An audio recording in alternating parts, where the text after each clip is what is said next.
Wonderful. Well, a warm welcome, everyone, to the first in 2023 of our Kaushalyauk UK Men Are From Mars event. An event not to be confused with Men Are From Mars, Women Are From Venus, but an event where we have 2 male and 2 female speakers sharing their story, their journey, their products, or their services. Now, for those joining us for the first time, a bit about Kaushalyauk UK, which is a registered not-for-profit community interest company. And very much the heart of community is what drives CEO and founder Ritu Sharma, who is here with us. Originally created to help women on a journey of self-empowerment, but also with Men Are From Mars. It's an opportunity that Ritu took in 2021 to give men an opportunity to contribute as well on the platform. So projects include education, personal and professional growth, health and well-being, financial education and entrepreneurship, social events, and there have been many, and also face-to-face events, which we have been going for a while in the local area. So without further ado, I'd like to hand over to Ritu to say a few words before she hands back to me and we get the proceedings going. Thank you so much, Carol. A very warm welcome to everyone who's joining us today for our first 2023 Men Are From Mars. We are very excited as we get into this year. It was a random coincidence, shall we call it, but nothing is a coincidence also, as we believe. However, it was a random conversation we were having with another community leader, a gentleman. And Carol and I were trying to explain to him what we do, how we do it, why we're so committed to women empowerment, and why we keep our circles specifically exclusive to women. One question came up from him and he said, what is it that you discuss in these circles that men are not allowed to participate and know? It almost sounded as if we were being accused of a cult. So we decided, and not just because of that, because it was an insightful question. Why is it that, of course, I totally still believe that there is a very valid and strong reason for us to have women-only platforms and communities, but also an understanding that women empowerment can never be achieved 100% without making men very much a part of it. Men are very much a part of our lives. They're there to support us, they're to nurture us, they're to help us, and vice versa. And therefore, they must not be kept away from any dialogue we are having. Shall I say not any, but some dialogues we're having about women empowerment. And therefore, we introduced Men Are From Mars, and we're ever so pleased that we did take this initiative. Carol and I have had long-winded conversations around how we should portray it, what we should call it, what should be the model of the event, a continuous event that we have in every month. And this came up that it should be exactly the same. We have a monthly event for women alone, women speakers, women attendees, and we call it the Women Empowerment event. And that was the first online event, that's ongoing online event that Kaushalyauk UK started in June 2020. And that has flourished ever since then. And we are very pleased with how Men Are From Mars is serving the purpose that we thought it would serve. So I'm going to stop here. I'm very pleased you're here tonight. We are looking forward to listening to all our speakers. I've read a lot of wonderful information about you guys, and we normally, at the end of the evenings, we are totally blown away by the stories and the insights and the wisdom that's shared on this platform. So thank you for joining us, and I'll give it back to you, Carol. Thank you.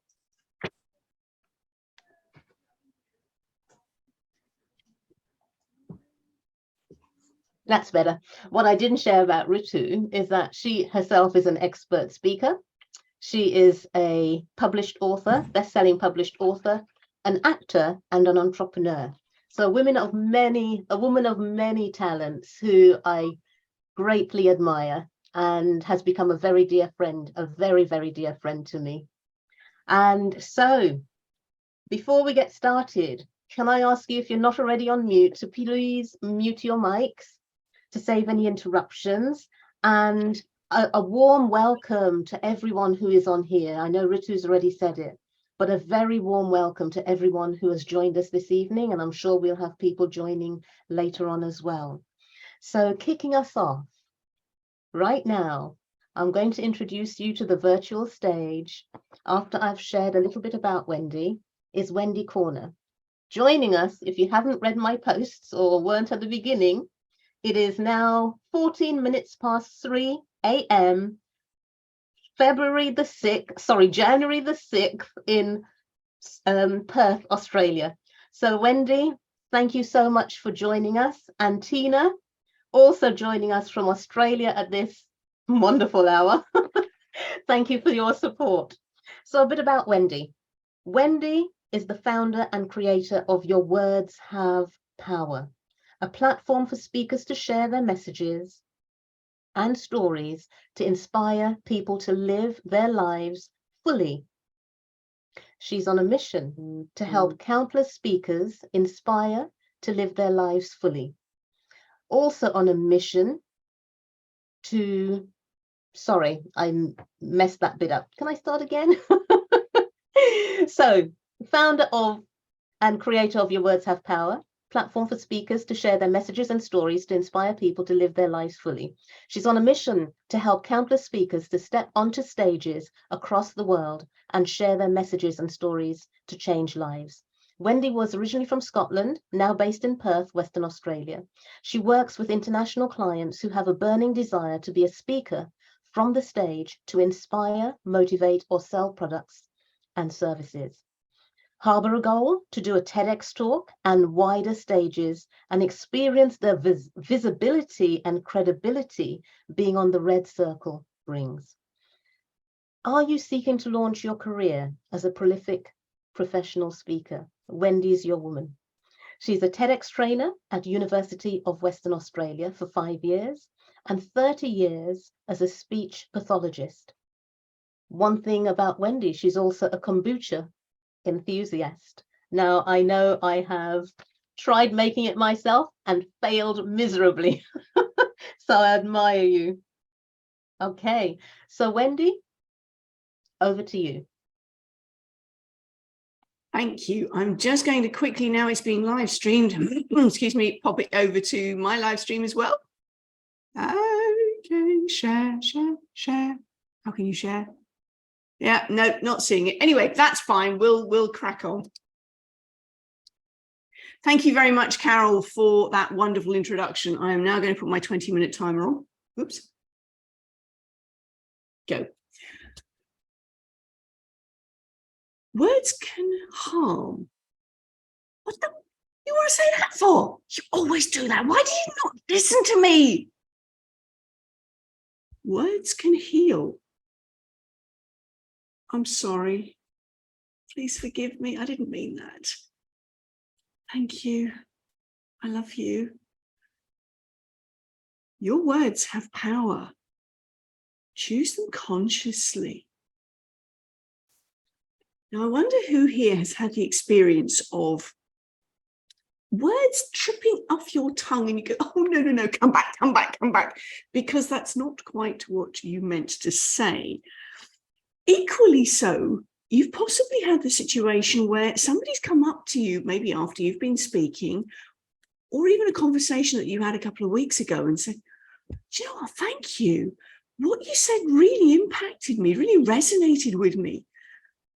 Thank you. And you've got, great. And underneath you're thinking, what did I say? Either situation, the conversation, the words were not particularly consciously chosen. So imagine the even more impact or influence if you choose your words consciously. Let's think about this from a business perspective, because most of the folks here are entrepreneurs. When you turn up to networking meetings, say if you're in one of those in-person networking meetings where you're part of a team and you turn up to the same event week in, week out, with the same people, week in, week out, and you share your elevator pitch, week in, week out. And after a while, you get a bit bored with it. It becomes mechanical, it becomes rote, and it just goes off your tongue. There's no passion there. There's no connection there. And then when you get on to talking about other things, oh, you light up and you're bright and breezy, and everyone's thinking, where's the enthusiasm for her own work? That's what I mean in terms of being connected with what you do. And part of that goes back to a big part of it goes back to your why. Why are you in business? What got you going? What got you enthusiastic about your work? If you're a speaker, what are you speaking about? What got you into that situation? What G'd you up?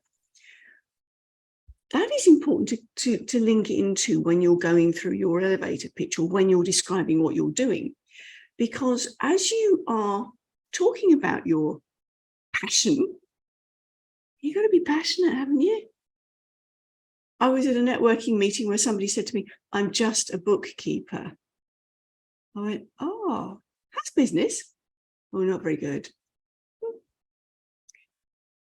In that respect, I am on a mission, as another mission for you, Carol, to lose the word just from people's vocabulary. If you've just walked in the door, well, fair enough, if it's a time-related one. However, generally, the word just is a minimizing, diminishing, containing word.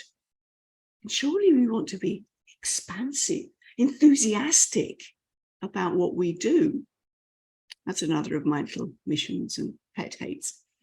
So where are you in relation to your why, your big why? Because that is what is going to keep you steadfast. There will be meanderings, there will be roadblocks, there will be detours on your entrepreneurial journey. However, really connecting to that is what's going to keep you going. Why? Can I share with you my why? Take you back in a time journey. Some of you here are from the UK and will be familiar with Doctor Who. The TARDIS is notoriously bad at going to the right coordinates. Well, I'm taking you very clearly to the summer of 1968.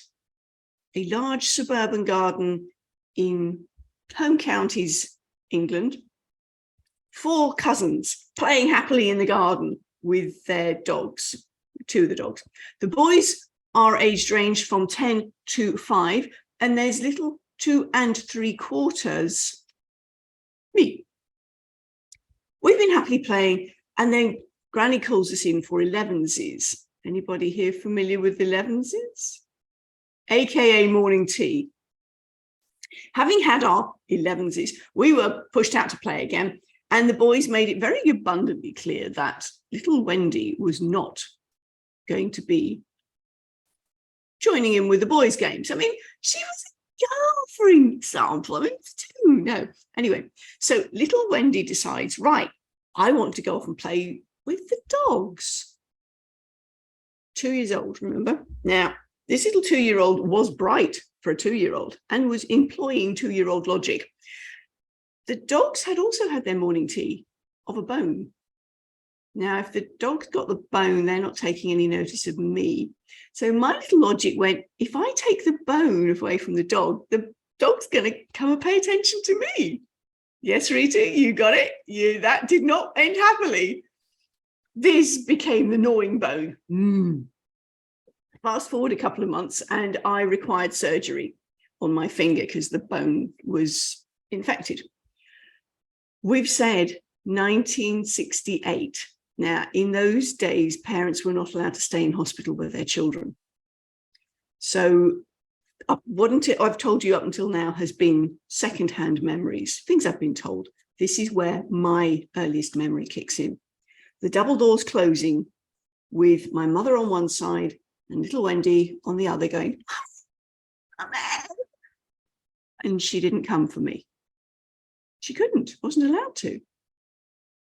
This bright little 2-year-old, remember her logic, totally appropriate for a 2-year-old, made the decision at that point, my voice doesn't matter. Nobody came for me, so my voice clearly doesn't matter. Everybody else's voice does. Okay. But that was so early on. I did not remember that. That was buried for over 50 years before that particular script. I work with speakers, so I think in scripts. That particular script that I was running was even uncovered. However, it certainly was making an impact on my life. Fast forward another 3 years, and I had a little bit of a medical issue, but I didn't tell anyone. I was overly constipated, and my brother overheard me sitting on the loo going, I must, but I can't. I must, but I can't. I must, but I can't. I was processing out loud. He heard me and thought this was hilarious and went and found Mum. That's what I'm saying. And then Mum comes breezing in and goes, why didn't you tell me? My voice doesn't matter. I didn't have the language to be able to express that, but that was what was impacting then. Fast forward another few years, 10 years into our marriage, and we had bought our house and we're kitting it out, you know, getting the carpets, curtains and all the fixtures and fittings, and it was really quite exciting. And my husband suggested a cream-coloured carpet for the spare room. Not exactly a practical colour for the nursery. And he looked at me and went, who said anything about children? There was never any intention to have children. Oh, well, that was a knife to the heart. I didn't speak up for myself in my marriage, within the work situation when I was experiencing bullying, because my voice didn't matter.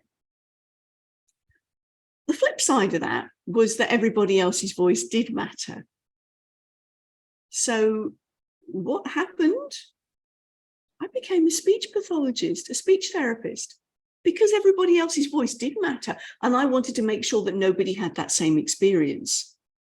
So whilst that script was running, that my voice didn't matter, having one set of experiences as a result of it, the other people's voices do matter, really did impact my life, and probably making a difference in, I worked out about 5,000 individuals over nearly 30 years. So that script really did work. The other one, not so much. But like I said, it didn't come to light until about 4 or 5 years ago. I'm now working with speakers to do what? Put them on stages, getting them ready for TEDx, working with them within the TEDx framework. Now, I'm still working to get other people's voices heard. And my coach, who did the archaeology and uncovered this particular script, said to me, you know, you're still doing it. Your voice doesn't matter. You're supporting other people to get their voice out.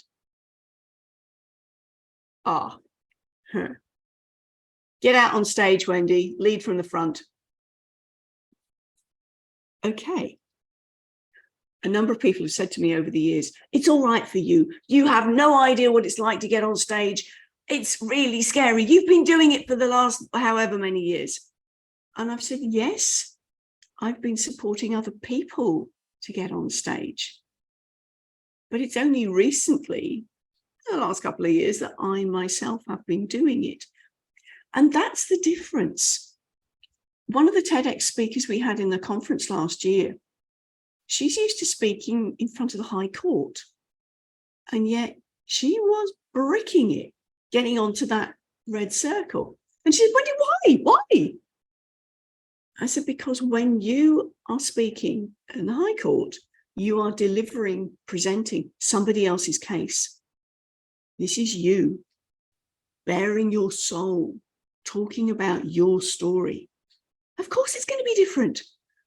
It's going to be very real. It's going to be very raw. And that's the difference when you share from your heart, when you dig into that why.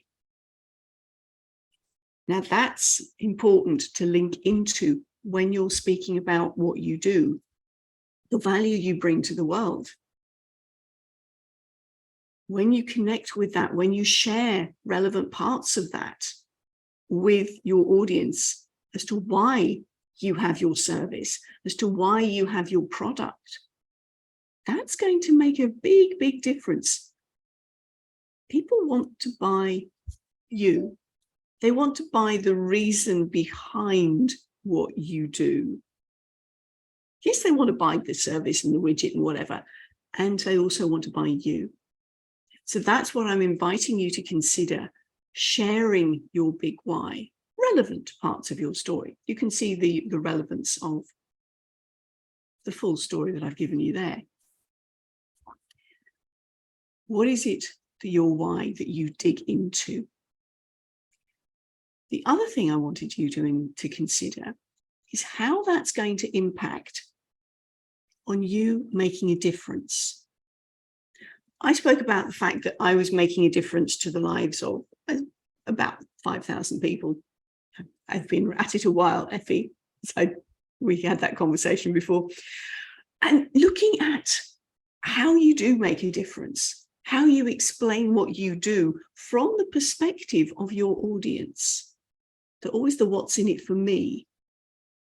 So the reason that I told you all about that is because you now understand why I'm so passionate about speaking. Because your voice matters, so does mine. So it's the making a difference, connecting with your big why. How do you do that? What's the purpose, and how do you explain what you do? So I'm going to ask you to think about, we've had the luxury of a 20-minute session here, and I don't usually get 20 minutes, and the Your Words Have Power platform we had last year was only 10 minutes. So this is real luxury. In that time, you can effect about probably the equivalent of 3,000 words on a page.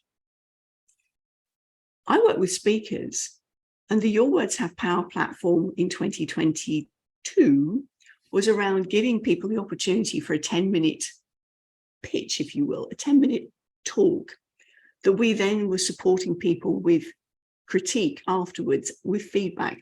Tina, I have to tell you, is one of our speaker champions. She has been the most consistent person throughout, giving our speakers tremendous feedback.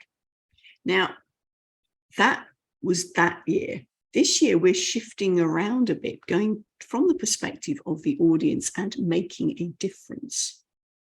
So we're offering a few different things this year, including the opportunities for virtual summits and training towards those summits, and an in-person conference in Perth at the moment. It may not be in Perth in November. That's exciting. So we're getting the virtual and the in-person, because they are a complementary, however different, skill set required. And we're offering the opportunities for a multi-author book or 3 called Making a Difference, because we are all about making a difference. And that's where your 3,000 word chapter equates to roughly about 20 minutes talkie time comes in. We're really excited about this. It's going to be like a chicken soup for the soul for 2023, collecting together stories for inspiration. Now, everybody here on this call is around inspiration, is around sharing their message. So if that's something that resonates with you, this is an opportunity to work with 3 professionals, 3 experts in their field. The publisher has just dropped her 5th international bestseller in multiple countries, in multiple categories. She's really worth working with. The second person is our business whizzo systems lady, and she's talking about the launching, the marketing, and how you make the most of that. And then there's me talking with you about how you present, how you talk about what's in your book. Your book can then become something tangible that you give to people. It's adding to your levels of credibility, your levels of authenticity. And everybody wants to tap into authenticity. So whether you are speaking out loud, those scripts that you're running in your head, which will impact on what comes out, or you're writing it down, your words really do have power to make a difference in the world. Now, I have finished very early, but I'm going to pass the baton over. Thank you.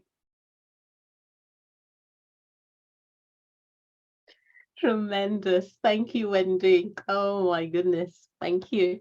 And Ritu can relate to you with an anthology that she had done last year, Ritu. Was it the year before? Last year. Time flies. So yeah, it's so important to get that story out and be recognized for who you are and who you represent. And thank you, Wendy, again, about talking about you're not just a just, and your business isn't just a just. It's so easy to fit into our vocabulary, though, so without even thinking about it. If I can jump back in again for a second, the way that you can possibly uncover those deeper scripts is to do a language audit, to listen to the words that you're saying. And if you trust somebody to give you some feedback that's not going to be an excuse for beating you up, either by them or you, then listen to the words that regularly trip off your tongue. And if you follow back to your earliest memory, then you can join the dots. I mean, remember, my little 2-year-old script wasn't visible to the naked eye until we did some archaeology on it. So if you can remember back to your earliest memory, what went on before that, and look into those decisions that you've made, because we are meaning-making machines. And that's where you'll find those early scripts. I'm sorry, that was supposed to come in the talk and I didn't. Thank you, Wendy. All right, so now I'm going to introduce you to our second speaker, the wonderful Tammy S. Drost. And Tammy is an award-winning business and brand strategist and top 10 business coach. With 20 years plus experience as a business and brand strategist, marketing executive, creative director, and head of operations in agency, corporate, and non-profit environments, Tammy recognized that regardless of industry and asset size, each organization faced similar challenges. Through a 360 approach, she implemented award-winning solutions for large, complex corporations and realized they could be tailored to small businesses. In 2019, Tammy founded the Business 360 Method to equip female entrepreneurs with knowledge, strategies, tools, resources, and support to build a strategic and integrated business foundation that gets them down to business and back to living. Tammy built the 360 Method while grieving the loss of her youngest son to suicide, recovering from an assault, renovating her home, and moving with 2 dogs and 2 cats. The Business 360 Method offers business and brand strategy and alignment, one-to-one coaching, a private Facebook community, a done-for-you business plan, strategic planning, an 8-week business brand marketing and communications program with group coaching.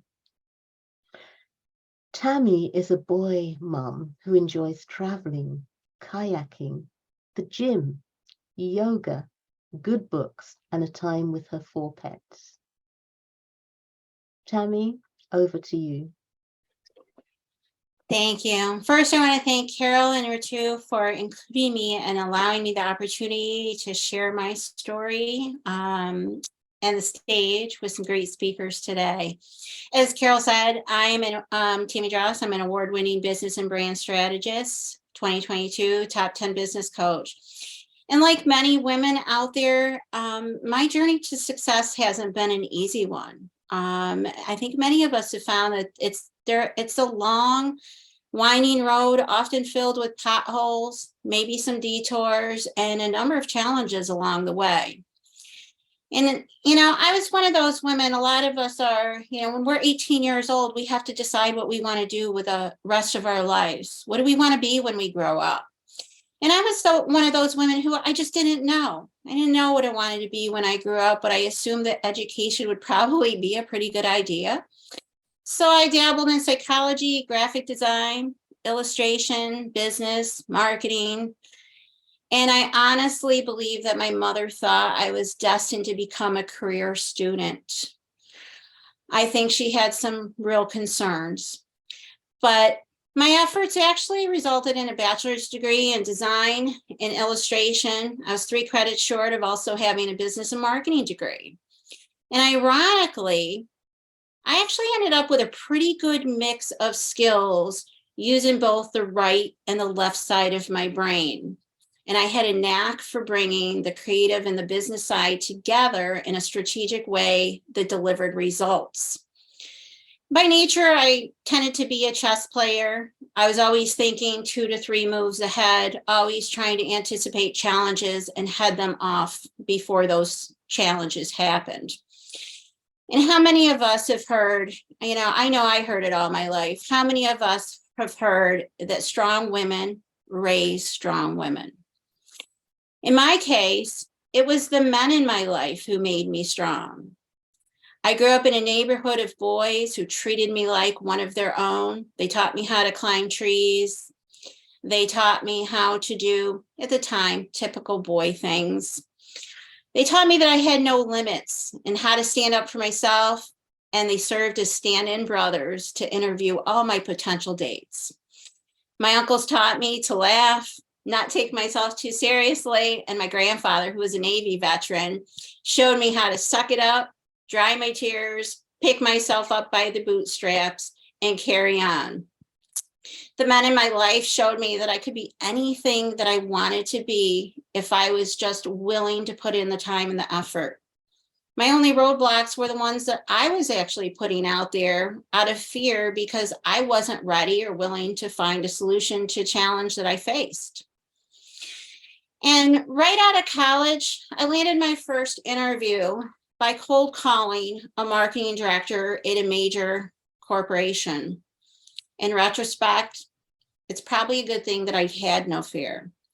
You see, I was expecting a one-on-one interview, and I arrived to discover that I was to present myself and my college level portfolio to a room of 6 managers and directors, all who were business minded. I pitched my heart out and landed the job that day, making more an hour than I ever thought possible. So what I say to women is never underestimate yourself. Great things can happen when you believe in yourself. And working as a creative with non-creative clients, I quickly realized that my business and marketing side, along with some psychology thrown in, was a powerful asset if I put it to use strategically. Throw in some of my household management skills, along with some of my negotiation and conflict resolution skills as a parent of 2 children under the age of 5, and how could I go wrong, right? As women, we often have an entire toolbox of life experience and skills we don't think to use. We underestimate and undersell ourselves.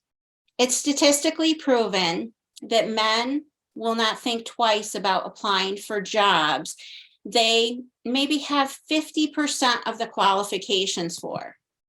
They just go for it. They say, why not? What's the worst that can happen? They say no. Okay. Well, women tend to overthink it. We second guess ourselves, and usually we'll go through a checklist to make sure we meet all the qualifications before we apply.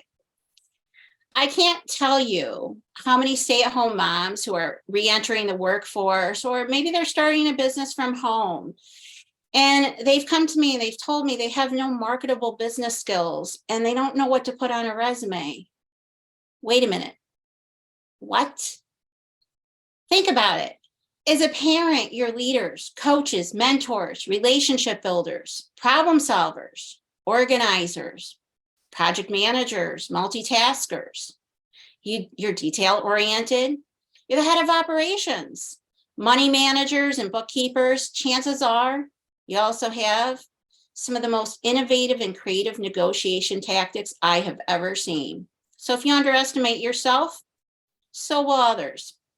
Although I do have to admit, as a parent myself, I have a fiercely independent and incredibly smart son who once failed to tell me he was sick and he went to school. So after driving an hour to work, parking my car, walking a few blocks to the office, I arrived at my desk, flipped on my computer, doing my normal morning routine, listened to the voicemail from the school nurse telling me I had to come get my son because he was sick.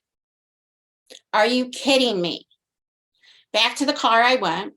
When I arrived at the school nurse's office, I asked my son why he didn't tell me he was not feeling well. He responded that I was not a qualified professional and he needed to see the school nurse for a diagnosis. The expression on her face was priceless, and I'm pretty confident that mine was even more priceless. The ride home served as an educational moment where my son was quickly brought up to speed on my qualifications. So many women underestimate the strategy, skills, knowledge, tools, and resources we already have in our toolbox that can be adapted to and leveraged in life and business for success. My agency days led to getting hired off a contract and 15 years as a creative director and brand strategy leader in the corporate world, where I realized that women were tough. In fact, they were brutally ruthless. The jealousy was rampant. Women openly sabotaged one another and stole each other's ideas, presenting them as their own. Happened to me quite a few times. Women who fought their way into leadership positions and were now positioned to help other women often slammed the door in the face of those behind them. They viewed one another as competition, not realizing that there was plenty of room for other women at the table. And once again, for me, it was my male colleagues and supervisors who opened the door to opportunities. They ensured I had a seat at the table, helped me bring my ideas to executives, and provided coaching, mentoring, support, and friendship. Eventually, I was in a position where I could grow other women. And I knew the mean girl culture had to change. So I created a corporate women's networking group along with another female colleague. It was a start. And when I did get in that position where I could help other women, I did. Over the years, I coached and mentored many women and supported them in achieving their goals. My next stop was as a brand strategy marketing leader at a nonprofit, and the urge to help women grew. In August 2019, I started a business called the Business 360 Method, a trademarked business methodology designed to give a holistic big picture approach to streamline business operations, business and brand strategy and alignment, and integrated in marketing and communications. But I was shocked to learn through a Barclay study that 47% of small business owners have no formal business plan or strategy to support their business growth. And of that total, 25% have an informal verbal business plan, while 23% have no plan whatsoever. So I have to ask, if we wouldn't jump in a car and go across town to a store or a park or maybe a museum where we've never been without GPSing it, why would we make a significant investment in a business with no roadmap? When you lead without a plan, you automatically position yourself and your business to work reactively versus strategically. Lack of a business plan typically results in 70% of business owners failing within the first 5 years. And a business plan and strategy are the most intelligent investment you can make for your business. So my mission became about equipping female entrepreneurs with the knowledge, strategy, tools, resources, and support to build a strategic and integrated business foundation that allows them to get back to business and get down to business and back to living. I teach women how to build an efficient and profitable business while balancing their personal life by working smarter. In building my business, I'll be the first to say, it was a challenge. I had to bootstrap it quite a bit, but I never backed down from a challenge. Every challenge that comes my way represents an opportunity to find a solution. 2 months after starting my business, I lost my youngest son to suicide. He was 25, 2 weeks shy of his 26th birthday, with the holidays right around the corner. I was there the morning he was found. That morning, my world, as I knew it, fell apart. I was no longer that strong woman. I couldn't pick myself up by the bootstraps and carry on. For the first time in my life, I faced a challenge that brought me to my knees. There was no solution. I couldn't get up. One of the first people to reach out was a male friend. He was a tough military guy who had lost 2 of his young sons 5 years apart due to undetected and undiagnosed medical issues. I asked him, how did you survive this? How do I survive this? He said, you survive one step, one breath at a time. Make no apologies for your grief. It's your journey. There's no right or wrong way to grieve. You'll have good days, bad days, and everything in between, and you need to let it happen. It's part of the process. Some days, the only thing I could do was breathe. I planned my son's funeral, wrote his obituary, designed his headstone, cleaned his apartment, moved his belongings into storage, set up a memorial scholarship in his name, and faced the many things a mother should never have to face. It was the hardest thing I've ever done in my life. I went from being a confident, decisive entrepreneur to second guessing every single choice I made, wondering if my choices were what my son would have wanted. And sadly, I had no answers.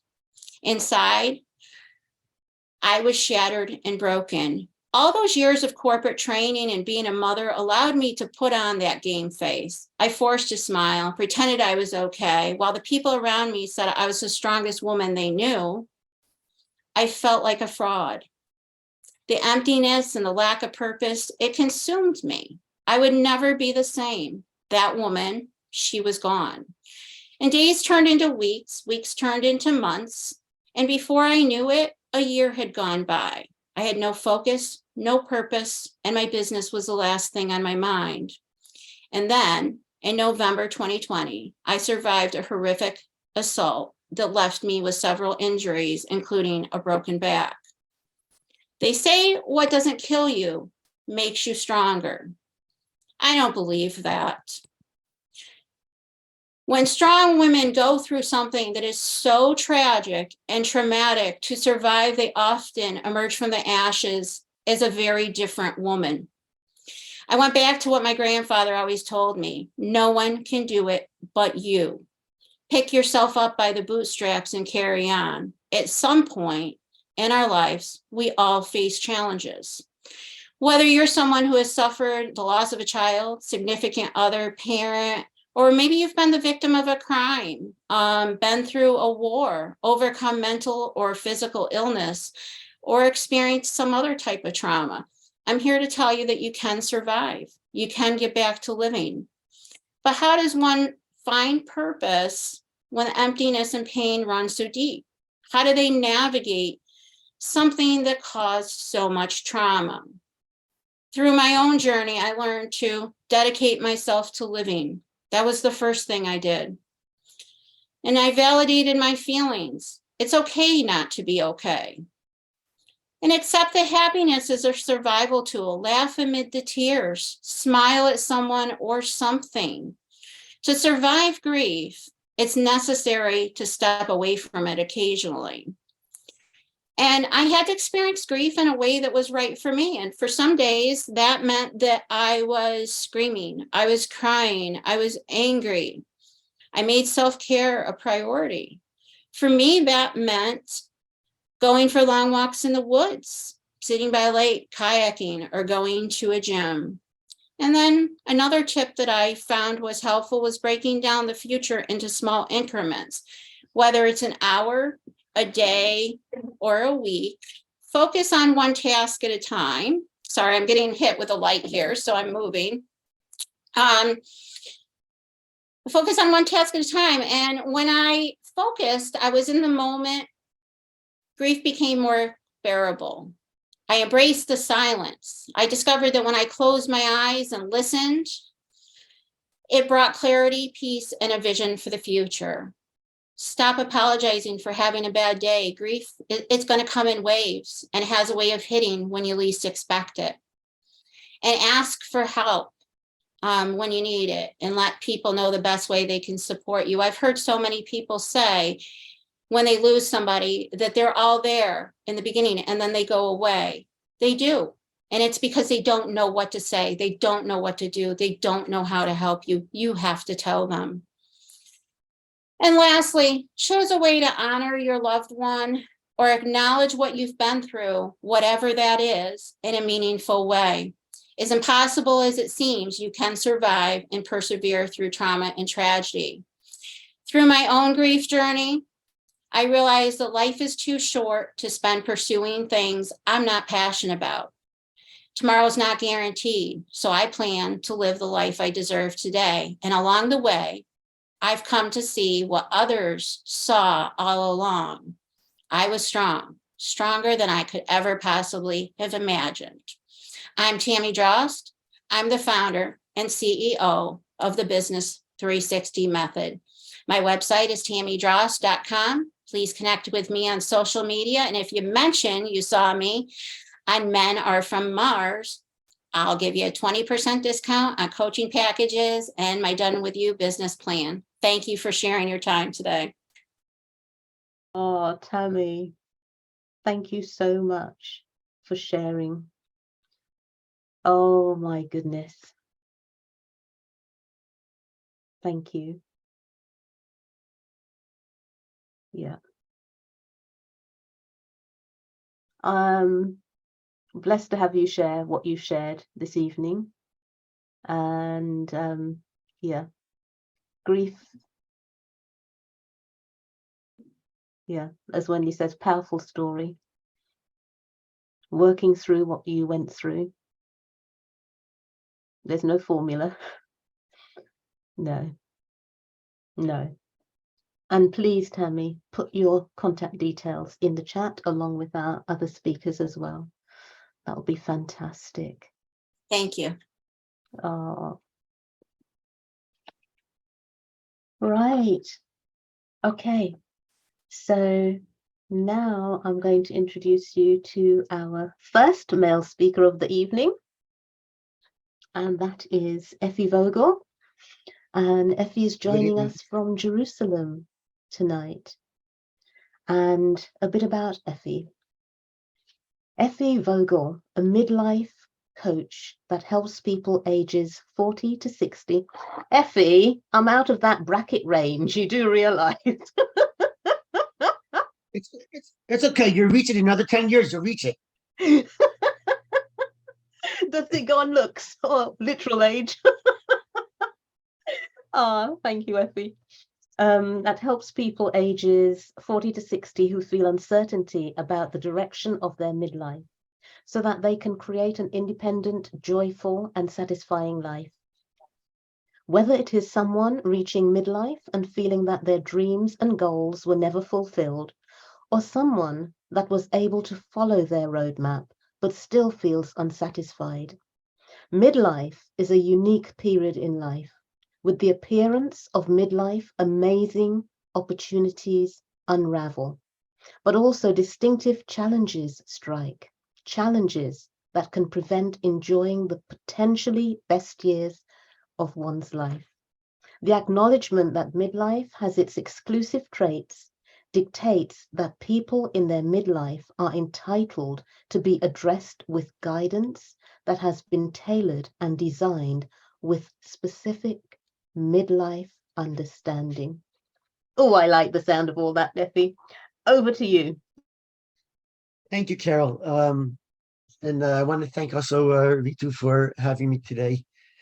First of all, I want to apologize. I caught a cold this week, so my voice is a bit scratchy, and it's a bit hard for me to talk. I hope I'll last for the 20 minutes.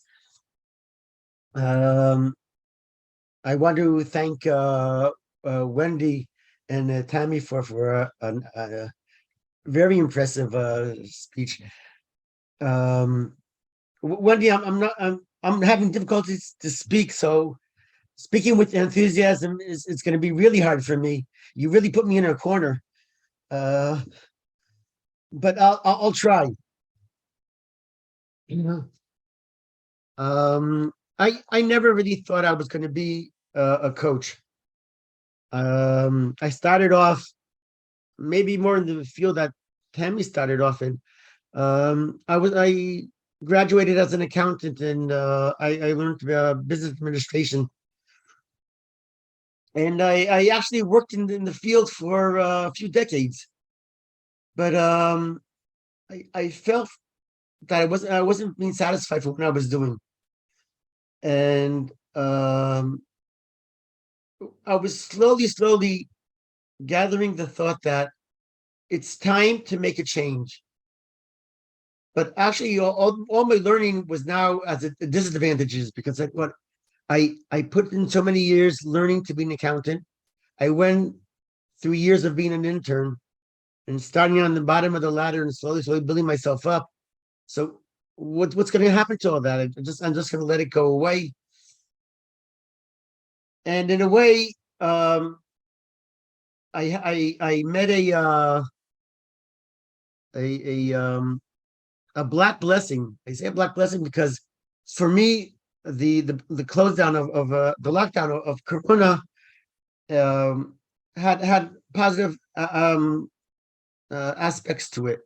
First of all, I realized that the world is much smaller than assumed, and I don't know how this platform operated before Corona, but for surely I wouldn't know what Zoom was before 3 years ago.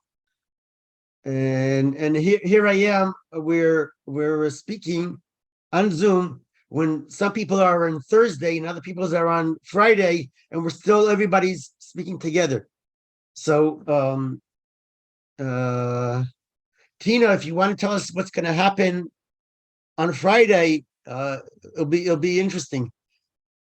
You could work as a prophet and tell us that the sun is actually going to rise on the next day. So when the lockdown started, I kind of took on myself the decision that I'm going to be leaving my job and think of something else to do. I didn't know what it was, but the advice that I got is to think about something that I'm passionate about. And that was a bit difficult to pinpoint something that I could feel that I can make my occupation and my passion lead into one thing. So I was going over and over what I could do. What would be a niche that I'd be interested in, and going over that, I suddenly realized what I'm doing, that is my niche. If I'm in my midlife trying to think of a new stage to take, then I'm probably not the only one. There's probably other people in the same situation, reaching their midlife and realizing that they have to make a new change. I wrote to somebody today that 50 is not the beginning of the end. It's just a new beginning. It's partially based on what modern medicine allows us to think that it's realistic to live after the age of 45, 50. Something that maybe we took for granted a few hundred years ago. Nobody thought they would live to midlife. So I decided to investigate the concept, and it seems to me there's two stages in development of midlife. The first one, it's a bit strange, but it's ironic. It happened pretty much at the year I was born.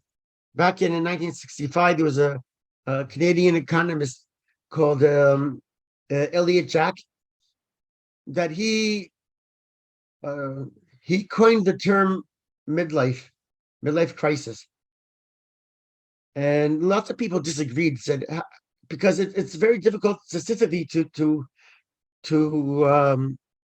pinpoint and to identify that really midlife is something that could create a sensation of crisis.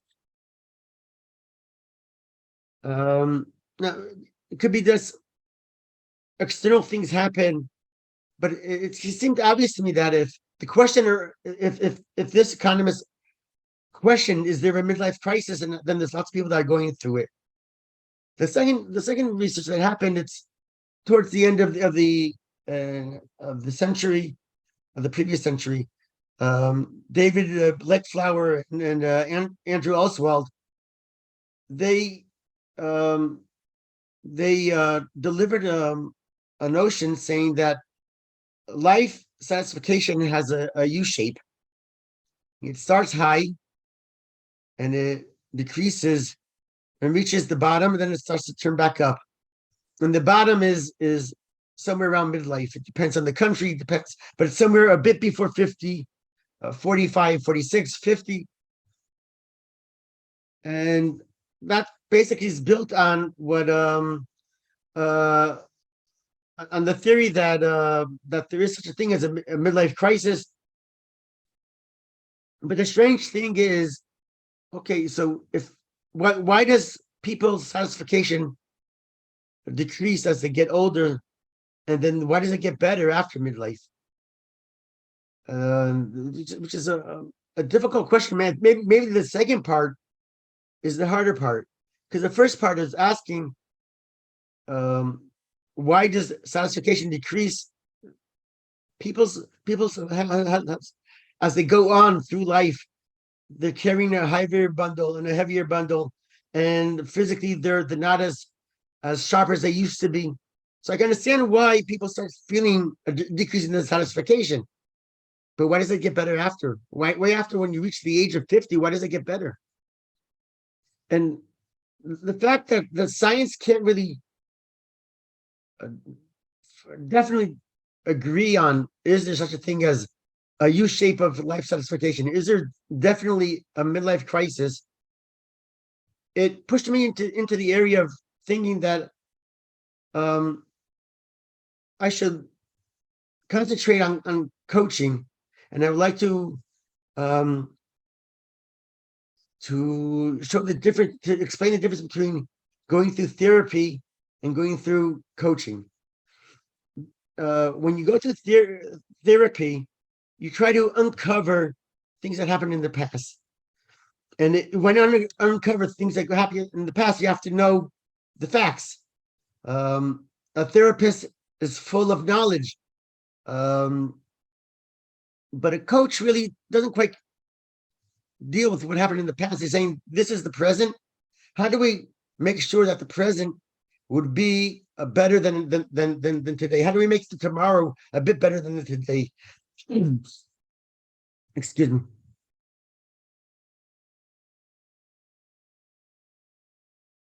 So I would say therapy pushes and coaches pulls. A coach tries to pull you close, pull you to the next step, where therapy tries to push you out of a well that you fell into. So I would like to give another example. Wake up in the morning and you try to start the car, and the car is dead. It won't start. So you have either, let's say, two options. One, you could call up service to come, and they'll service your car, and they'll come check your battery, sees the battery is an old battery, give you a external price for a new battery, and the problem is forgotten. Another solution could be that your neighbor brings cables and he jumps your battery, get in the car, and you drive. Two major differences. And the major differences is actually what, in both cases, when you ask somebody what's wrong, you say, my car won't start. But that's not really the problem. That's leads to the problem. And in one case, somebody say, something's wrong with my car. So to fix that, I have to fix the car. In the second situation, you use the help of your neighbor. The problem is I'm late for work. I have to go somewhere. So all I want to do now is make sure that I can get to the place I have to be. So the question is, what's your problem? Is it a fundamental problem? Something that you need a mechanic to really solve it once and for all? Or is it just a small problem that can be fixed on a temporary basis? It's not exactly the difference between therapy and coaching, but coaching wants to bring you to a situation where what's affecting you now, I'm going to give you the power to start going, and from here you recharge your battery and you'll be able to continue from what stopped you. But with the therapist actually wants to give you a thorough treatment. The only thing is therapy takes a long time. Coaching can be something that could solve your problem, and you're off. And if we mentioned the U shape of life satisfaction, in a way, why use therapy? You can outgrow it anyway in a few years.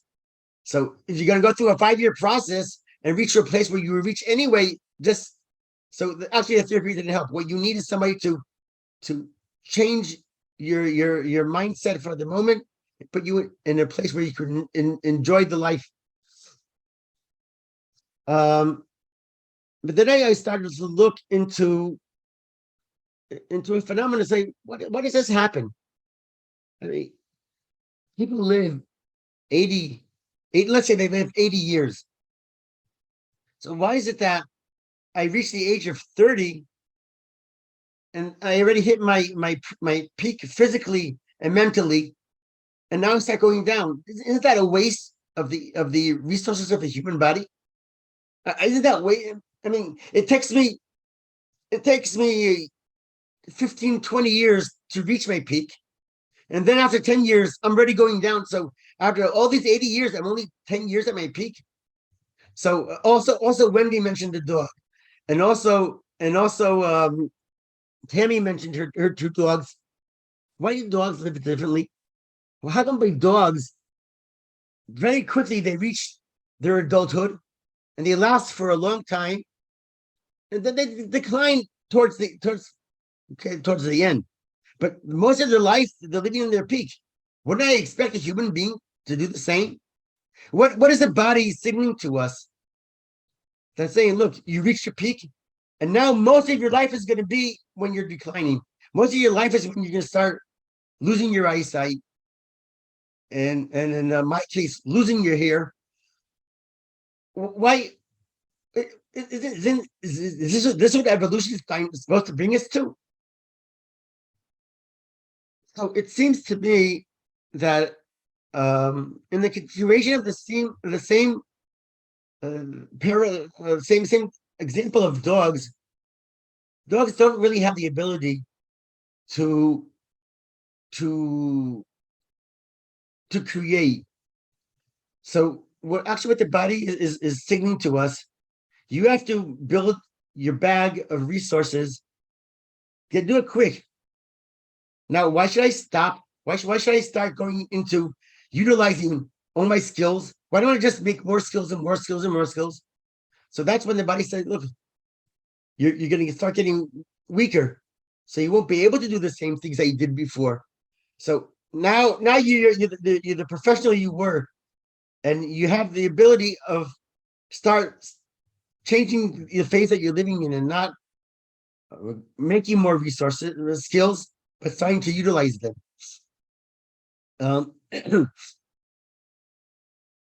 Uh, and this is because human beings could do such wonderful things. They could create so many, but we can't really expect them from other mammals.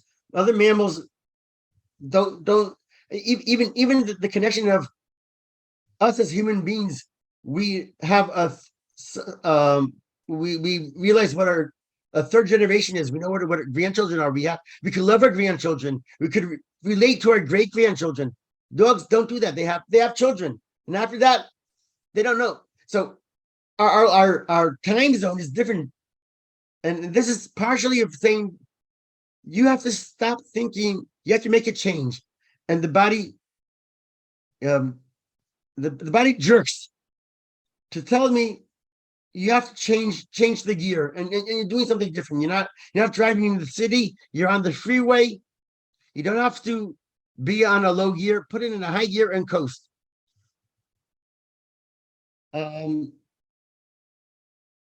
think most people would realize that when we need a sophisticated professional, he probably won't be or it won't be a youngster. It won't be a young adult.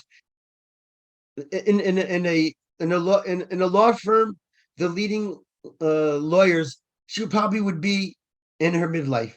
She won't be right out of Harvard law school, even though she might be very sharp and she remembers every chapter almost by heart. You would take the person that comes with maturity, that comes with life experience, and that's something that comes with your midlife. Then so when I work with people, first thing I try to do is try to identify what is holding them back when they reach their midlife. And then once again, not the symptom, but what's the core issue? There's somebody I once spoke to, and he said, look, my metabolism is not the same as it was when I was younger. And when people see me, the first thing they meet is my stomach, and that wasn't always that way. So you have a problem with my weight, and in this case, I say, okay, let's say you go to a dietitian and you solve the problem of your weight. What problem did you solve? Why is this bothering you? Is it because you suddenly realize that your father, when he reached his age of 50, he had a stroke? So is the overweight something that has to do with medical issues, health problems, or is it maybe socially you already don't feel comfortable standing in a room with the way you present yourself? You don't like it when you're starting to show wrinkles in your skin and baggy eyes and earlobes that are starting to get longer. So if that's the case, again, the weight is not the issue. The weight is just one of the aspects that lead you to the main problem. So we try to identify really what's sitting inside that once you reach midlife, it became a burden on you. Now, what Carol mentioned that one of the one of the sentences I like to use is live your prime years primely. And when we reach midlife, you can suddenly consider things that you couldn't consider when you were younger. Usually, you're partially organized in your life. You have a sustainable income. You finished learning, and the puzzle is starting to close. and suddenly you could tell your boss, I'm not gonna work from 8 in the morning to 12 at night. I'm gonna leave. I want to see a movie with my spouse, with a friend. I want to go out. And it's something that you could allow yourself. You read. So midlife comes with the capability of enjoying life more. You just have to change your approach, because if you don't, and you still keep living in the midlife thinking the same way you did when you were a young adult, you're gonna wake up when it's too late.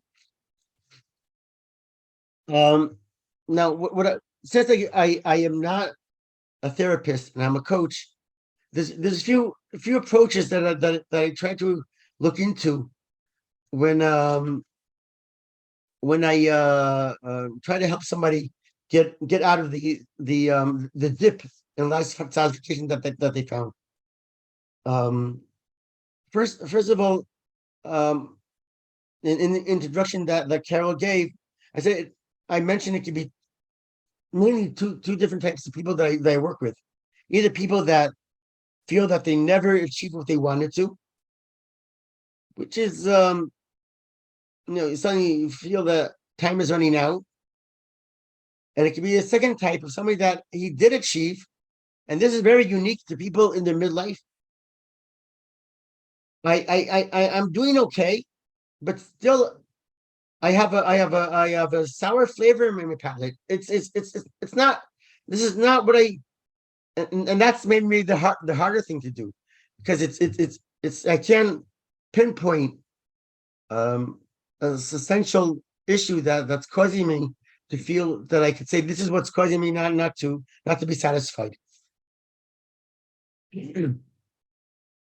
So I identify a few things that could help people lift themselves. Did we stop dreaming? I mean, when I'm building my life, and I always have a thought of what do I do tomorrow. I want to achieve, but once you pretty much finish achieving, so what gives you the ignition to start the next day? Why? What's I mean, I'm just gonna do today what I did yesterday.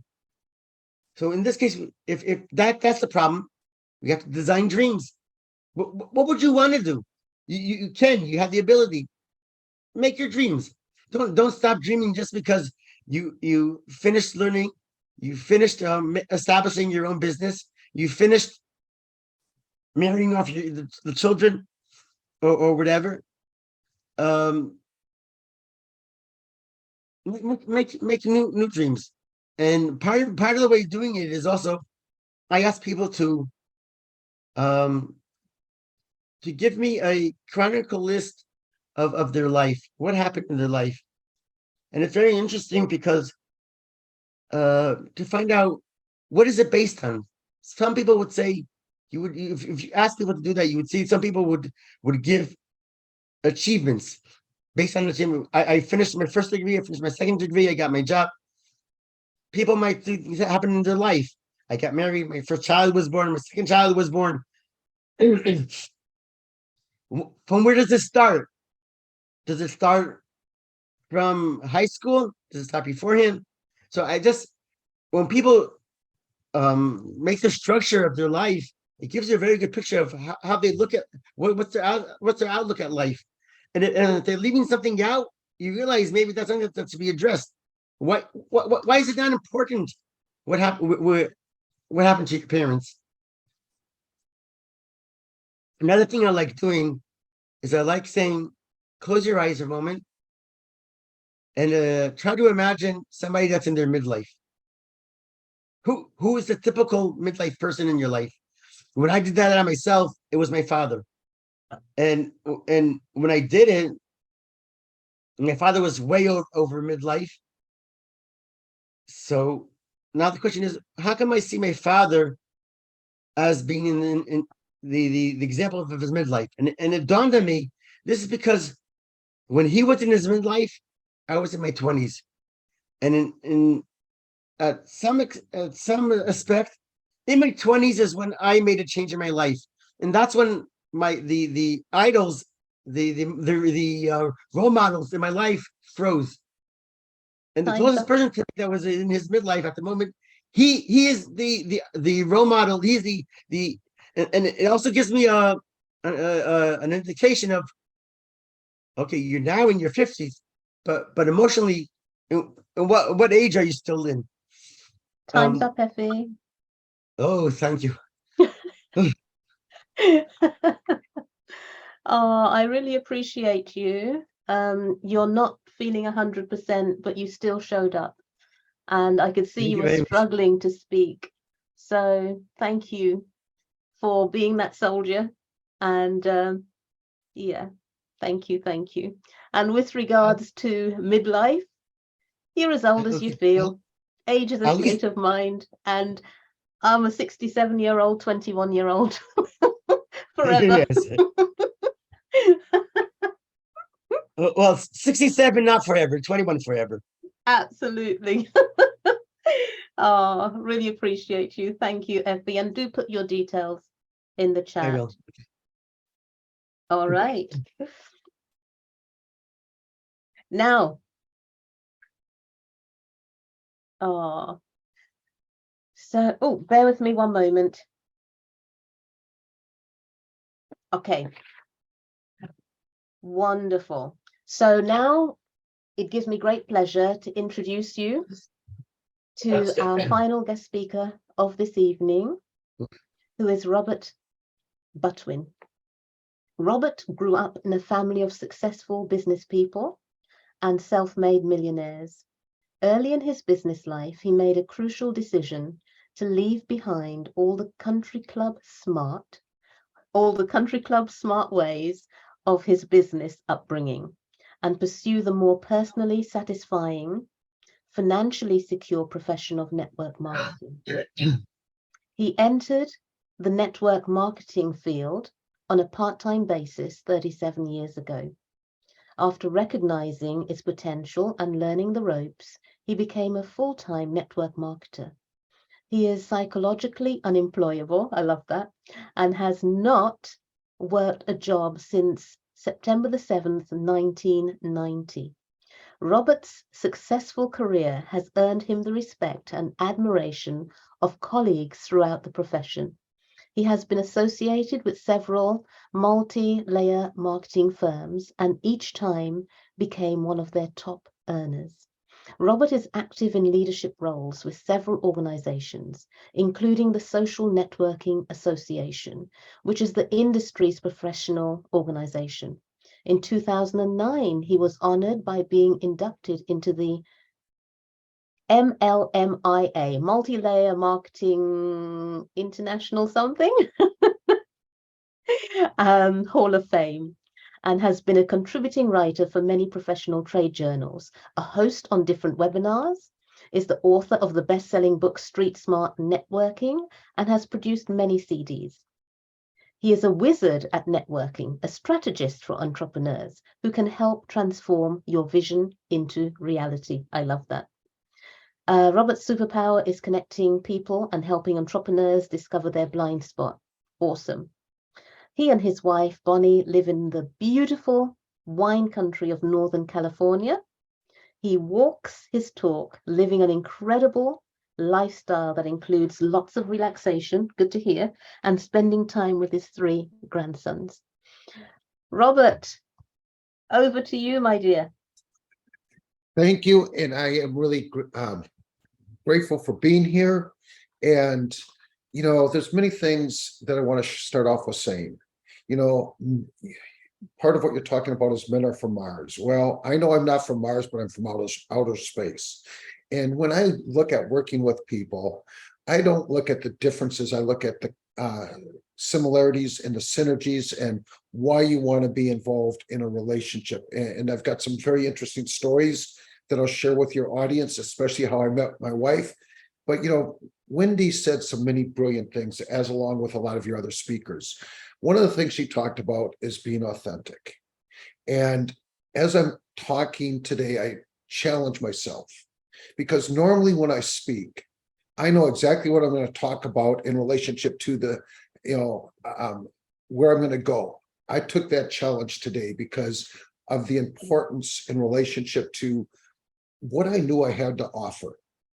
Because one of the things I came to realize, it doesn't matter where you start in life or where you are now. The key is the direction you're headed and where you choose to end up. Life is our choices. You talked a little bit about my background. Our family started the high school war cheerleading jacket business. Oldest son, third generation, always expected to run that business. Problem was there's too much family in the family business. It was my family and they weren't willing to change. One of the things I've learned to accept is change, because change is constant. I take a look at all the changes that have happened since I've started being involved in the business.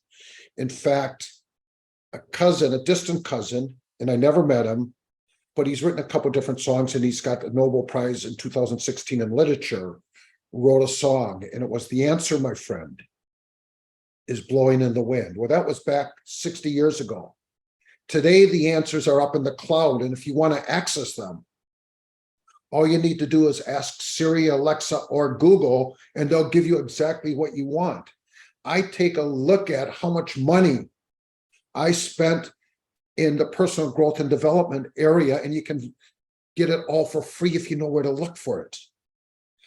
So one of the defining moments in my career was listening to Wayne Dyer's cassette tape series back in 1984 called No Limit Person. And what was relevant to me was the fact that the limits that existed, I was responsible for them being there. See, once you take responsibility for what is, you can take it for the next level, what will be. But unfortunately, most people settle. They're in a state of denial. And I love the acronym of denial, which is don't even notice I am lying. And they're lying to themselves by living a life of just getting by, of being okay, rather than being great. So once I started listening to Wayne Dyer, I started feeding my mind with the right kind of information. I listened to Michael Gerber's, the E-Myth. And one of the things that he said in his audio, because I'm much more auditory, he said 4 to 5 businesses are going to fail in the first 5 years. Of the 20% that make it the first 5 years, don't breathe a sigh of relief, because 4 out of 5 of you are going to fail in the next 5 years. Now, one of the things, and Wendy said many brilliant things, she said, listen to your talk, your self-talk, your words, the power in your words. And the power of my words, as I'm listening to that, is fail is not an option. I never would allow myself to fail. So I continually poured in the right insights so that I could make sure I would create the success that I knew that I deserved. It wasn't necessarily easy. So once I came to the realization that I ultimately, relate this to how I met my wife and where I've, some of my past background. As I was trying to figure out how to get out of our family business, I ended up running a nightclub. Now, the owners had just sabotaged the nightclub, and I brought it to the #1 nightclub in the Twin Cities. And unfortunately, or fortunately, actually, they decided to sell it, because if I would have known they were in the process of selling it, I would have bought it. But if I would have bought it, I would have never met my wife. So how I ended up meeting my wife was the fact that I put an ad, because I was always curious, running a nightclub, the #1 nightclub, before I got married, I dated a lot of ladies. And ultimately, I was always curious who would ever put an ad in the reader. This was before internet dating. So I put an ad in, and ultimately there was 4 errors in that ad. My wife is probably one of the best proofers you've ever met. If she would have seen 1 error, she would have never responded to that ad. So I called her up. We decided to go out on a date. And ultimately, within the first 45 minutes, she came to the realization she was never going to see me again. The turning point at that point in time is I did what you called, I flashed her.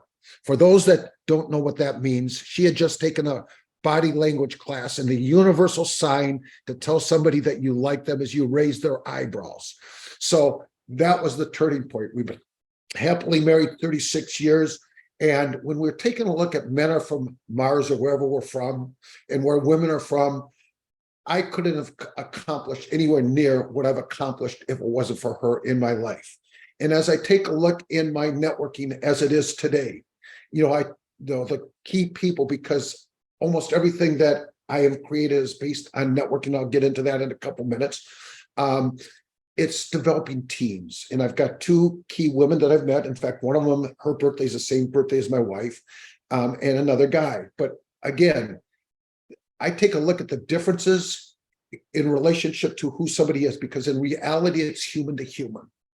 That's really what it's about. It's how you're making the real connections with other human beings in a way that's synergistic. I love the word synergy, where 1 + 1 doesn't equal 2. It equals something greater than that's, that number, whatever that is, 111, whatever the number is. But it's like going back to, and again, this is something when he was talking about understanding why it is that you're doing what you're doing. If you haven't come across Simon Sinek and understanding the why, but really, if you focus on the why in relationship to what you're doing. One of the guys that I coached, and a lot of the people that I've worked with, I've watched them unfortunately sabotage their success. But one of the guys that I coach, he used to say we all have 2 B-days, a birthday and a box day, and in between there's a dash. So, I take a look at, in one of the early things that I listened to, it talked about as you get to the end of your life and you reflect back on your life in relationship to why, it's like, did you live a life of meaning? Was your life really worthwhile? So that really is where I am today, focused on how I can help other people in relationship to what they're doing. Normally I don't charge, because if I put a value on my time, I'm just trading time for money. It's about making a contribution.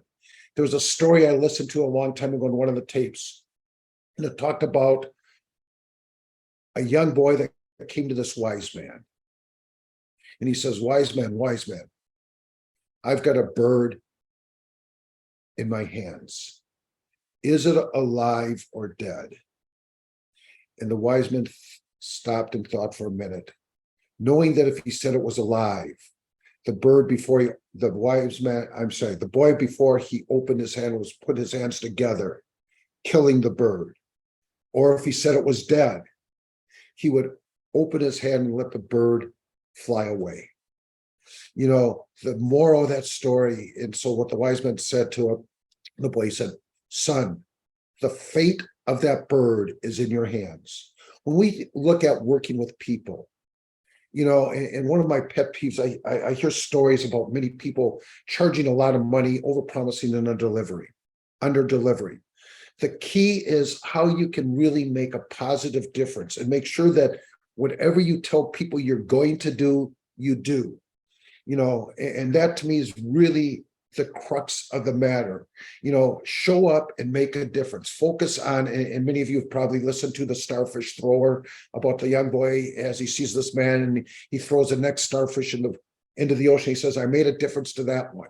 What is your life about? When we're networking, one of the biggest mistakes I see people make in networking is they're too focused on the transaction.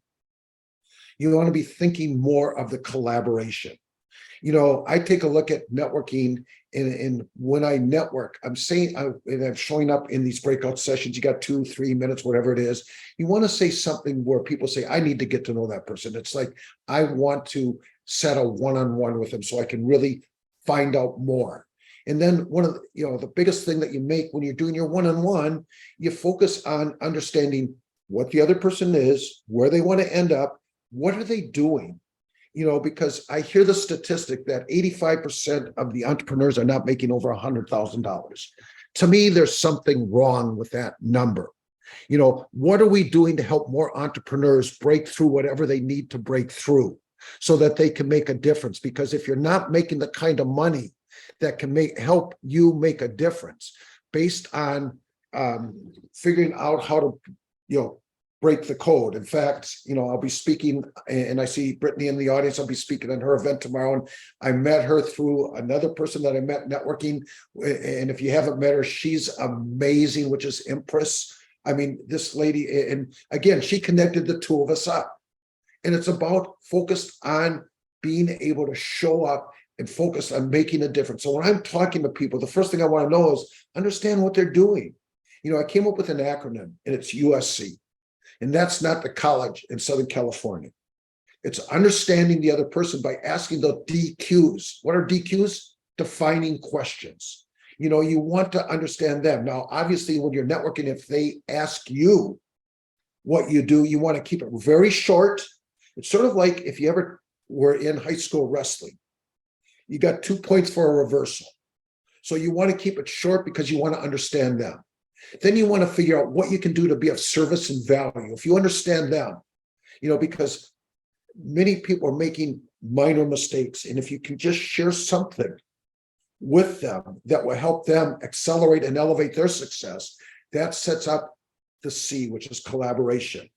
Focus on how you can collaborate. It goes back to synergy. It goes back to the, developing a team when you're networking. The women that I've attracted on my team, they do the things I don't want to do. I like talking to people. I like being able to share insights and wisdoms that will help people shift and help them see things and think about things differently so that they can create greater results. So again, the people, when I'm, looking at developing my team, and when you're networking, you want to be thinking about a team. And I love the acronym of TEAM. Together, everybody achieves miracles, not more. You want to be able to create miracles based on the team of people that you've attracted. So again, I focus on doing that. Now, unfortunately, and it goes back to, what Wayne Dyer talks about, Nolan persons. Most people end up limiting the success that they are doing because they're too narrow focused. I believe in multiple streams of income, and I came up with another acronym for multiple streams of income. I love acronyms, if you haven't, and it's CLAP. So what's CLAP? Think about your consulting income, whatever that is, whatever you're going to charge people for, if and when you charge people. The L is your leveraged income. MLM is one example, because that way you've got a vested interest. The A is your affiliate income. Now, can you have affiliate incomes coming from more than one person? Of course you can, because I'm not a master of everybody. I like to find people that can do the things that I don't want to, that I'm not great at, and I can pass them off to the other people. And the last one, the P, is your passive income. It's like we started, one of the biggest regrets my wife has is when we were making just a ton of money, and I am a millionaire, but when we were making a ton of money, we continually invested more than we should have in the business. But based on her wisdom, we took a good percentage of it, and we started investing it in the stock market when it was at 3,000, where the stock market's over 30,000. If you look back at me, you see sports memorabilia. That's part of my passive income coming out of this, sporting. I always like to follow sports. That being in the case, I've invested in some of the key athletes, the rookie cards of the athletes. But again, unfortunately, and there's a saying that I came across, a person's character is like a tea bag. You never know what's inside of it until it gets into the hot water. Now we all have different experiences, and I'm sure we've had, unfortunately, experiences that weren't favorable with some of the people that we might have started relationships with. I know that. But, again, it's how you look at an experience. Experience is what you get when you don't get what you want. So the point is, does that validate your lack, or do you use that as a stepping stone? Because again, you've got to choose success. You've got to figure out how to create the right team around you in relationships so that you can create the things that you want to create and make a difference in this world.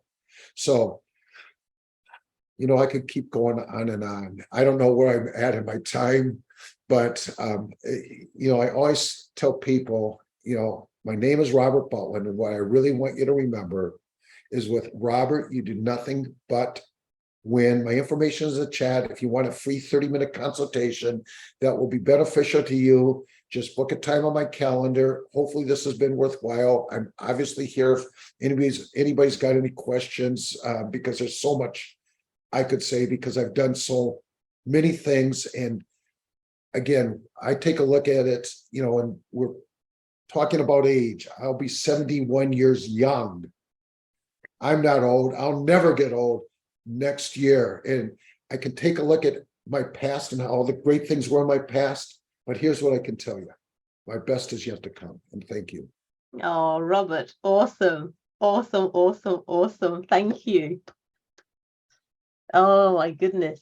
Could you put in the chat some of those acronyms, especially CLAP? At least CLAP. Okay, clap again. And I'm creating a whole list because I always talk in acronyms and people want me to put all the acronyms I've come up with. But yes.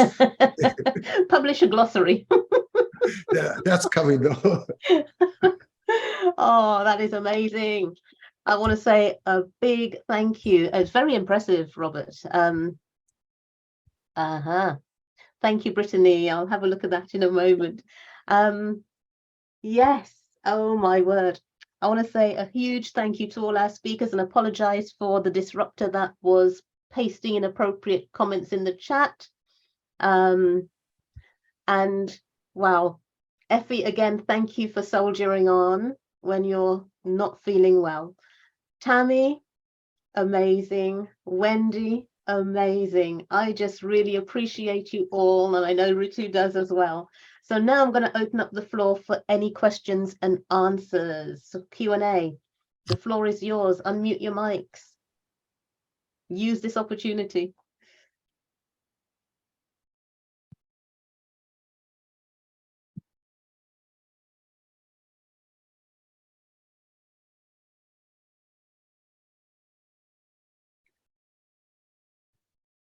I've got a question for Tammy. Tammy, how long is it since your son passed? He passed in October 2nd of 2019. So it's still pretty raw. My heart goes out to you, hon. That's Thank tough. It's a really tough road. Thank you for being vulnerable and sharing on that one, because that's not an easy thing to talk about. Thank you.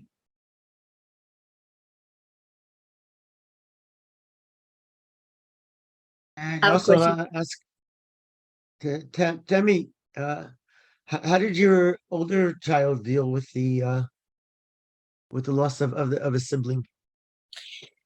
He had a very hard time. My youngest son dealt, we firmly believe that he was possibly bipolar, and he isolated himself. And unfortunately, because of the way the mental health laws are in the US, once somebody reaches a certain age, there's nothing a parent can do. And so he had been up here with me in New York, and we had tried and tried and tried. And it was the morning that I literally had an ambulance waiting in a court order that we found him. He did it that morning. And my older son struggled with guilt. He lives in Connecticut, and my youngest son is buried in Connecticut because I lived there. That was where he was born, and we lived there for 20 years. But I think it's tough. I've talked to a lot of parents who have lost somebody and siblings. There's an organization called the Compassionate Friends org. They're around the world. And siblings struggle. They really do. I've never personally lost a sibling, but I know people who have. And I've watched what my son goes through, and it's very difficult. Thank you. Tammy, if you don't know Jackie Simmons, she's got a nonprofit for children's suicide, and they've got an amazing song that some award-winning people have created, and I'm happy to introduce you to her. I would love that. Thank you.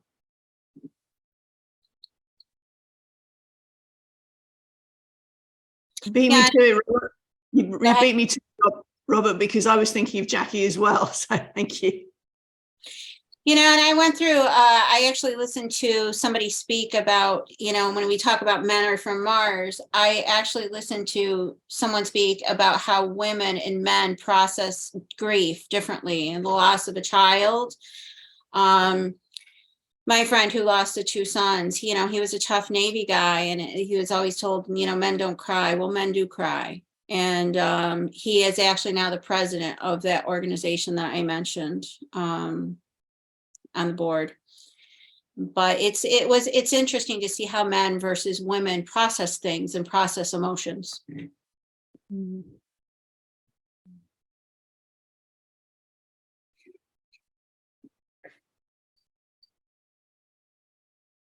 Carol, I have a question for you. I unfortunately had to come in late. Is there a recording that I can catch?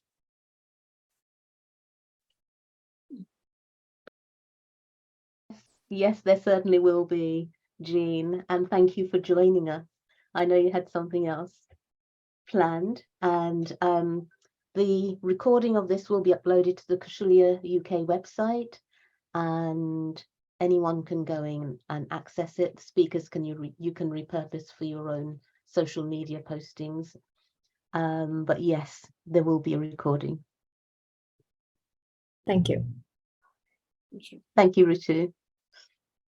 Go to the events tab when you get there and then search for what you're looking for. And all the recordings are by date order. Yeah, they are.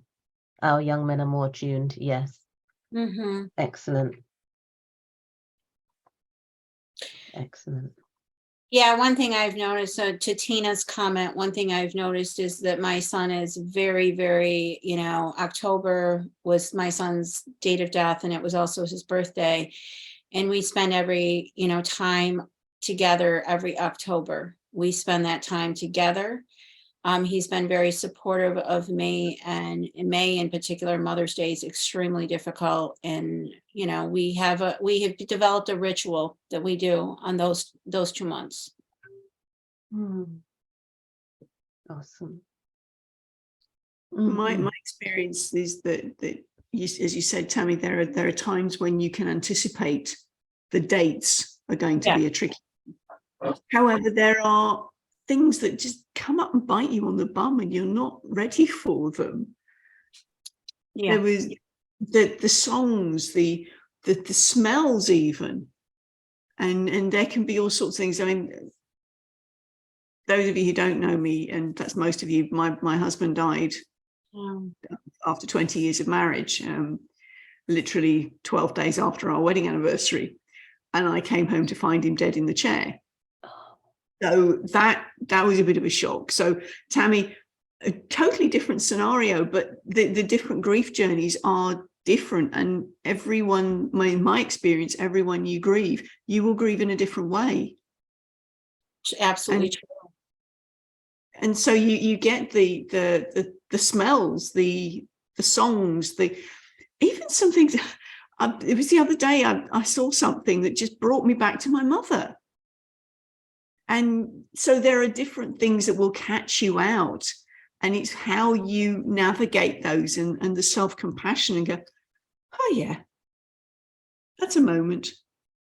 Yeah, and you know, you look at too what like workplaces in different countries offer for grieving periods. I know in the US it's 3 days. Most companies give you 3 days.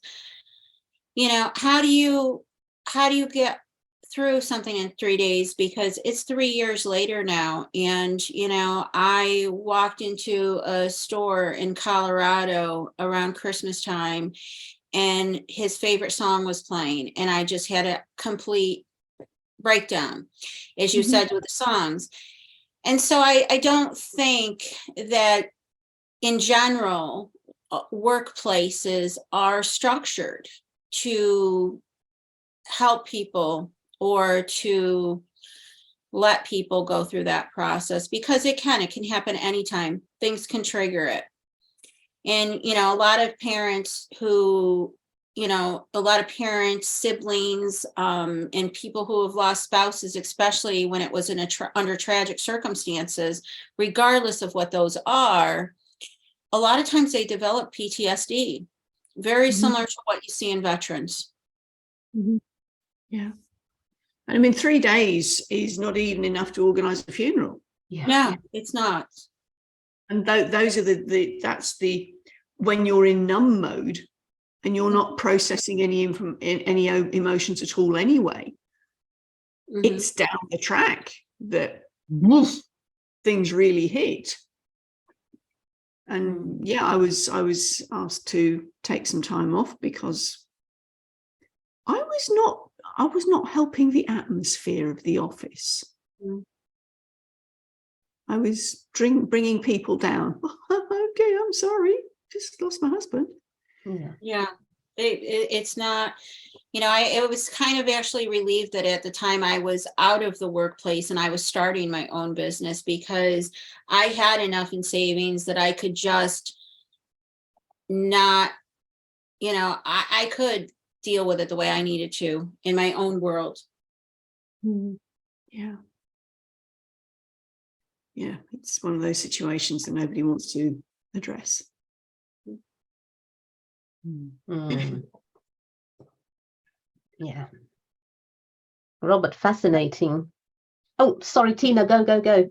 Yes, Just go. on that grief thing, I'd really like to add to that, because somebody who shuts you down in your grief is actually shutting down something inside themselves. Oh. It's Mm. triggering that person. They can't, they want you to stop. And I had that personally happen after my mother had passed, and I joined this spiritual group, and this woman who was running the show, she actually snapped at me one day and said, "It's been over a year." And she was stuffing the fact that she lost her husband. Mm. So it's really important to understand that if you feel like they're coming at you, but it's something in them, it's not about you always. Yeah, and the way that, you know, you process grief for your mother, and I process grief for my son, and Wendy processes grief for her husband. We've all lost somebody extremely important, but we all Yeah. process it very differently, because there's so many different relationship dynamics going on there. Yeah, but I mean, who is someone else to judge what you're feeling?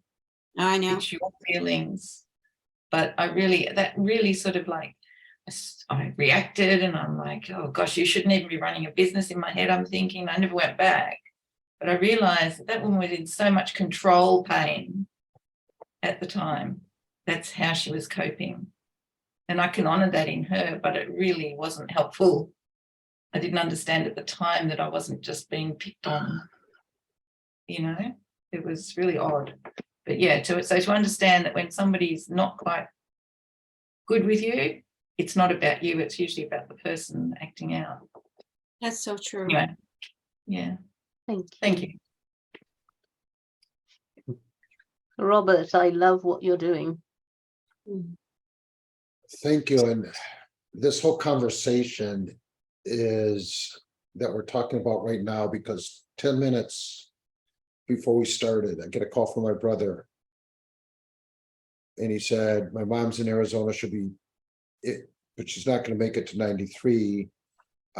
He said, if you want to see your mother one more time, you better hop on a plane and be very quick. She's going to her cancer doctor today. But again, I focus on celebrating a person's life. You know, again, we can control, and again, we've all got different ways of grieving. I get that. And it's, you know, whatever techniques we use as far as how we can release it in memory and have that as part of your memory. So after I hang up from this, I got to figure out when I'm going to Arizona. Yeah. Oh, geez. Our thoughts and prayers are with you, Robert, and your family. Yeah. Yeah. Robert, How long is the flight? Oh, it's only an hour and a half. It's not long. Okay. I'm in Santa Rosa, so it's Northern California. Okay. Excellent. excuse me, Robert. I'm sorry. Robert, Yeah, Yes. I nursed my mother in palliative care, but I have a sister with oral cancer now. And I think the question you ask yourself is, like, what do I need?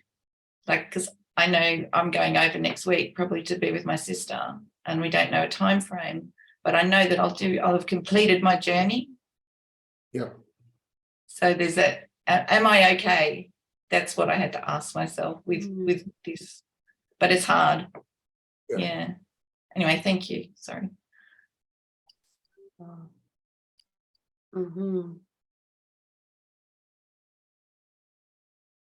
Any more questions? Observations? I have one for Effie. So Effie, your age range for people going through crisis, midlife crisis, is 40 to 60. Yes, Do you think there could be people younger than that? for sure. Yes, for sure. When people ask me how do I define midlife? So I ask, what are you referring to? How do I define it by the age or by the behavior? Because if it's the behavior, then it can for sure start earlier. And again, the behavior is when you reach a stage in your life when you have to stop accumulating skills and start utilizing them. That's actually when you're starting your midlife. Or it could be people that enter midlife because they started to take care of the parents and of the children at the same time. It's when there's a turn in your adulthood life that makes you start developing a new approach to life. Yeah. So for sure it could happen earlier. And I have no idea what's gonna happen when. It's something that I question myself all the time. What happens when life, when the expected life expands to 100, 110? What would happen to midlife? Would it be 2 midlife crises? Would everything be postponed by 10 years? I don't know. It's a good question. Yeah, I think nobody gets only the one midlife crisis. I think we go through the process and then we bounce back. And then we become stagnant there for a bit, and then we start questioning ourselves again. I think I hit mine when I was 32 and I was looking for retirement homes then. It was silly. It was silly. And I think that was a reflection of the circumstances I was in. And, putting a cork on top of what I had and thinking this was it. So, yeah. So I suppose whatever happens after the midlife crisis, so-called midlife crisis, is great. And once you get to the next level, there's always a next level. There's no end to learning and exploring. But it was a wonderful, wonderful topic to talk about tonight. So thank you so much.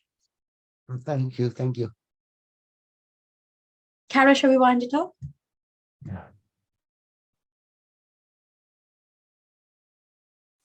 You're on mute, darling.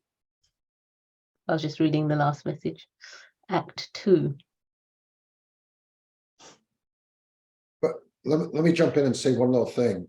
You don't have to have a midlife crisis. A good friend of my mom's, Harvey McKay, last in December celebrated his 90th birthday, and he invited 300 of his closest friends, because if you can continually, and I mean everybody's different, but if you continually focus on where you're going to end up, ultimately, it's like. And when he was 80, he invited 3 of his friends. Every 10 years, he invites a bunch of friends for a big party for his birthday. So again, it's staying focused in relationship where you choose to end up. True. Robert, I totally agree with you that a midlife crisis is something that doesn't happen to everybody. Actually, most people don't go through a midlife crisis, but midlife is an opportunity to finances. Why do you have to have a yearly, an annual, or a quarter report?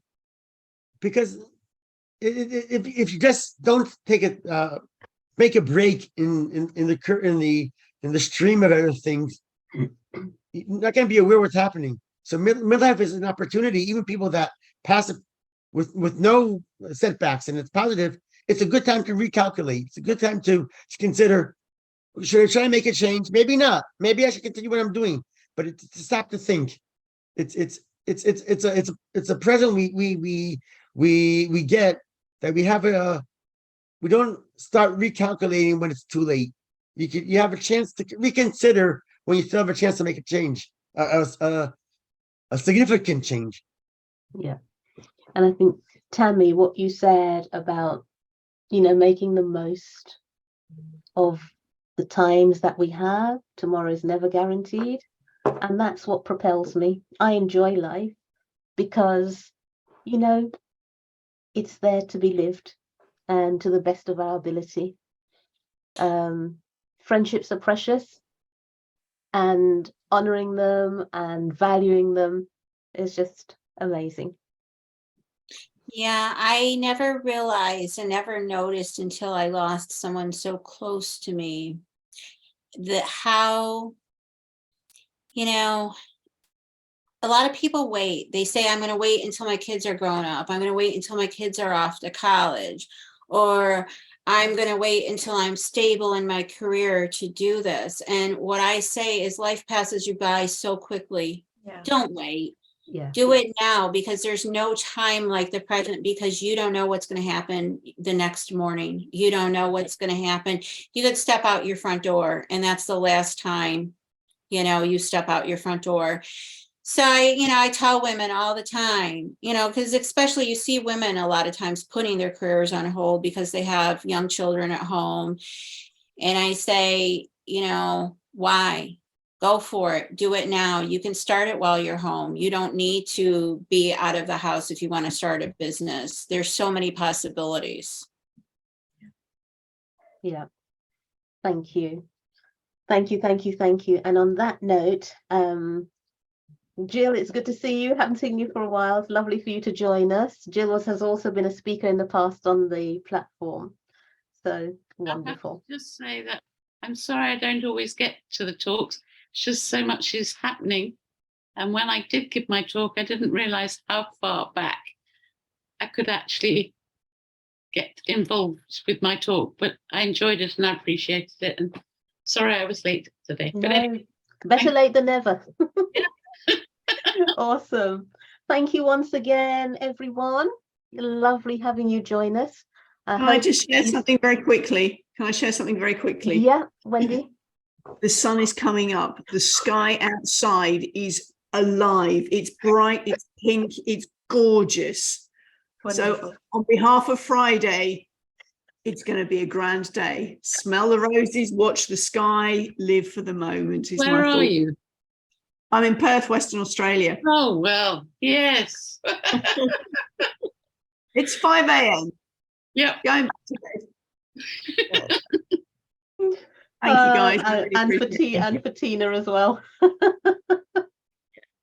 And here we just have sunset, so it's about 4 p.m. right now. So Eastern. Oh, you send some sun to us, so thank you. I know. Oh, it's summer on your side, Wendy, right? Oh yes, absolutely. It is.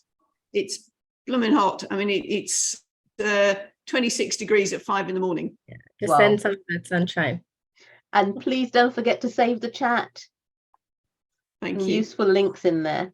Thank you. I'll listen to the recording. Thank you I got to hear Robert, so thank you, Robert. And Tammy, I'll catch up on your talk. And Effie. Awesome.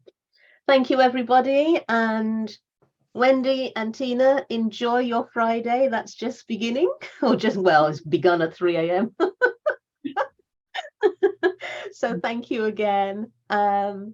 Yes, Robert, I might get some time with you because I'm into network marketing too, amongst other things that I do. Yeah. You've got my calendar. It's in the chat. Yeah, I have. Okay. All righty. So Ritu, final words. What can I say, Carol? I just want to say a big thank you to everybody for sharing their precious time with us tonight. We are grateful to our wonderful speakers and to all the people who shared their time with us. And all I can say is please stay connected. We are a wonderful community of some lovely, lovely people. We have a WhatsApp group where we share our platform for ladies only, sorry, gentlemen, to promote their businesses. And if you'd like, I can share, or Carol, if you don't mind, can you please, if you remember the number, or I can. I was just about writing something in the That's chat, but fine. that's You something carry else. on with that. You carry on with that. So that's the number. If you just drop a text here, I'll be able to add you onto a WhatsApp chat group. And we are on Facebook, we are on Instagram. And just give us a like if nothing more. And we also request our experts to offer a one-off free workshop, sharing their tips and tools with people, whatever they possibly can share.